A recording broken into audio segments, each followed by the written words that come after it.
वीरानगढ़ ये गांव जितना सुंदर था उतना ही खतरनाक भी। पर इस समृद्धि ने एक भयानक श्राप छुपा था। यहाँ की समस्या थी शादी।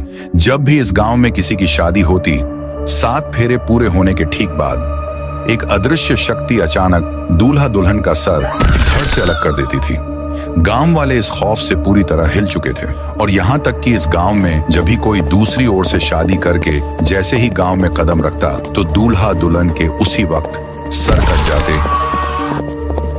अमावस्या की डरावनी रात। इस खूनी श्राप को खत्म करने के लिए गांव में महान बाबा थुंग थुंग आए। गांव के ठीक बीच में हवन की आग के सामने बाबा थुंग थुंग ने अपना शक्तिशाली मंत्र बोलना शुरू किया। थुंग थुंग थुंग थुंग साहुर। यह मंत्र पूरे वीरानगढ़ की गलियों में गूंज उठा।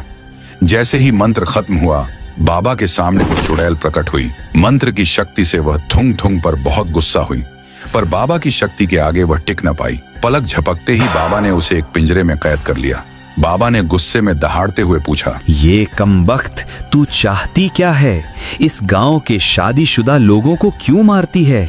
बता, वरना तेरा खैर नहीं। डर से कांपते हुए चुड़ैल ने राज खोला। मुझे एक लड़के से शादी करनी है, बस उसके बाद मैं ये श्राप हटा दूंगी। बाबा बोले, ठीक है, सही वक्त आने पर मैं तुझे बता दूंगा। और फिर कुछ और मंत्रों के साथ बाबा ने उस चुड़ैल को अपने हाथ में रखे एक मिट्टी के मटके में कैद कर दिया। गांव वालों की सांसें थमी हुई थीं। बाबा ने उन्हें शांत किया और ऐलान किया, देखो गांव वालों, अब वो चुड़ैल मेरे मटके में कैद है। अब कोई भी शादीशुदा जोड़ा इस गांव में नहीं मरेगा। इस खबर से तुम सोच नहीं सकते कि गांव में कितनी खुशी फैल गई। चारों तरफ एक ही नारा गूंज उठा, थुंग थुंग बाबा की जय हो। अपनी महानता और शक्तियों के कारण बाबा थुंग थुंग गांव से कई कोसों दूर एक अजीब से दिखने वाले घने जंगल में रहते थे। उनकी तपस्या का अंदाज भी यूनिक था। वह एक विशाल सूखे पेड़ के नीचे हवा में उड़ते हुए घंटों घंटों तक अपनी साधना करते। बाबा थुंग थुंग की पहचान इतनी थी कि लोग दूर दराज से अपनी हर समस्या लेकर उस खतरनाक जंगल में पहुंचते थे। एक जोड़ा उनके पास आया, गिड़गिड़ाते हुए, और अपनी तकलीफें बताई। बाबा, आप महान हो, सबकी सुनते हो, सबकी परेशानी दूर करते हो। हमारी शादी को इतने साल हो गए, लेकिन आज तक हमें बच्चा नहीं हुआ। हम बहुत परेशान हैं बाबा।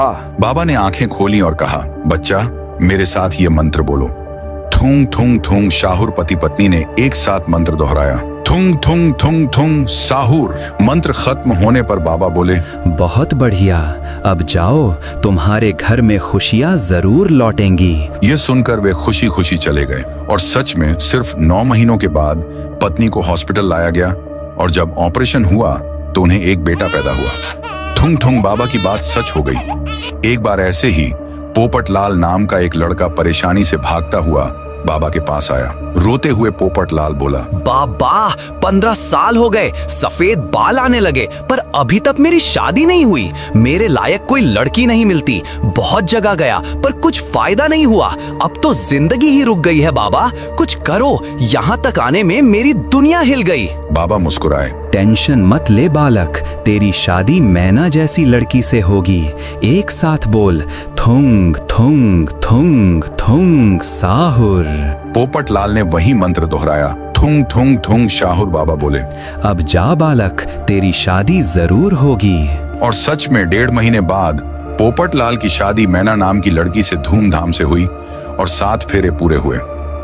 यह मंत्र थुंग थुंग थुंग थुंग साहुर इतना पावरफुल था कि जो भी बाबा के साथ इसे बोलता, उसकी बरसों पुरानी इच्छा पूरी हो जाया करती। धनपुर नाम के एक गांव में एक छोटे से घर के अंदर राइस्टार और उसकी पत्नी कमला दोनों एक साथ रहते थे। एक दिन कमला ने राइस्टार को कहा, गांव के पास जो तांत्रिक बाबा आए हैं वो फर्जी नहीं है। लोग कह रहे हैं जो भी परेशानी लेकर जाता है पल भर में उसका हल मिल जाता है। अरे याद है, रामू के बेटे की पत्नी को जहरीले सांप ने काटा था। डॉक्टर भी हाथ खड़े कर चुके थे, पर बाबा ने बस मंत्र पढ़वाया और अगले दिन वो मौत के मुंह से बाहर आ गई। ये कोई चमत्कार नहीं तो क्या है? जब तुम खेत पर गए थे मैं उनके पास गई थी। उन्होंने साफ साफ कहा, तेरे पति की किस्मत का दरवाजा बंद हो चुका है। इसे खोलने के लिए चाहिए एक रात, एक मंत्र और एक कीमत। चलो ना, आज रात ही चलते हैं। राइस्टार ने कहा, मुझे इन सब पर बिल्कुल भरोसा नहीं है। अपनी मेहनत ही असली फल है। यह कहकर राइस्टार गुस्से में घर के बाहर अपने खेत की तरफ जाने लगा। खेत पर पहुंचकर राइस्टार ने चारों ओर नजर घुमाई। सामने सिर्फ सूखी मिट्टी, मुरझाई फसलें और दूर कहीं गहरा सन्नाटा पसरा था। राइस्टार ने उदास होकर खुद से कहा, आखिर मैं कहां गलत था? मैंने अपना खून पसीना एक कर दिया। मैंने ईमानदारी से सब किया, फिर भी यह सब क्यों बर्बाद हुआ? यह सोचकर राइस्टार वापस अपने घर की ओर लौट गया। अगली सुबह राइस्टार अभी भी बिस्तर पर था। दरवाजे पर गांव के साहूकार डोरबेल बजा रहे थे। आवाज ये सुनकर राइस्टार दहशत में उठ बैठा। वह तेजी से सीढ़ियों से नीचे भागा और दरवाजे पर जाकर देखा तो साहूकार गुस्से से सामने खड़ा था। उसने राइस्टार को गुस्से से कहा, ओए, क्या इरादा है तेरा? मेरा पैसा लौटाएगा या नहीं? तुम जैसे लोगों के लिए मुझे मेरी नींद खराब करके आना पड़ता है। 2 महीने हो गए, कोई खबर नहीं। तुम गरीब लोग कमाल करते हो। जब लेने आते हो तो आ जाते हो और जब लौटाने की बारी आती है तो गायब हो जाते हो। राइस्टार तुरंत हाथ जोड़कर गिड़गिड़ाया, माफ करो साहूकार, मैं सच में आपका पैसा लौटाऊंगा। बस थोड़ा और समय दे दीजिए। मेरी हालत देखिए, मैंने कर्ज का एक एक पैसा उस जमीन में लगाया, पर फसलें मर गईं। साहूकार ने कहा, समय? अब कितना समय दूं मैं तुझे? तेरा ब्याज हर दिन तेरी कीमत से भी ज्यादा बढ़ रहा है।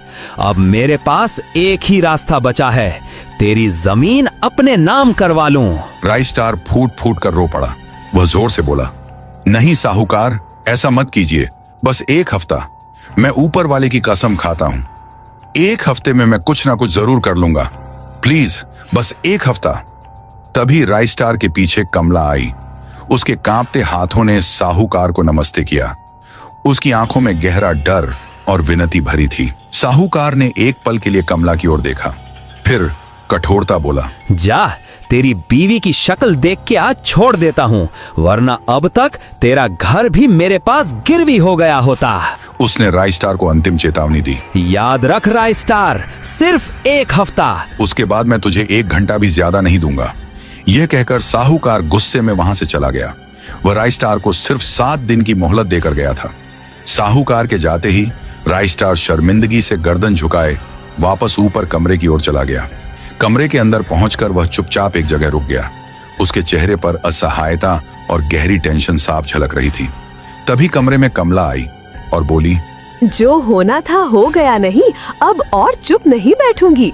हम आज रात ही चलेंगे उस बाबा के पास, चाहे तुम्हें पसंद हो या नहीं। राइस्टार आखिरकार हार मानकर, ठीक है चलो, ये भी करके देखते हैं। ये पार्ट 2 में है एक नए वीडियो के साथ। तब तक के लिए बाय बाय।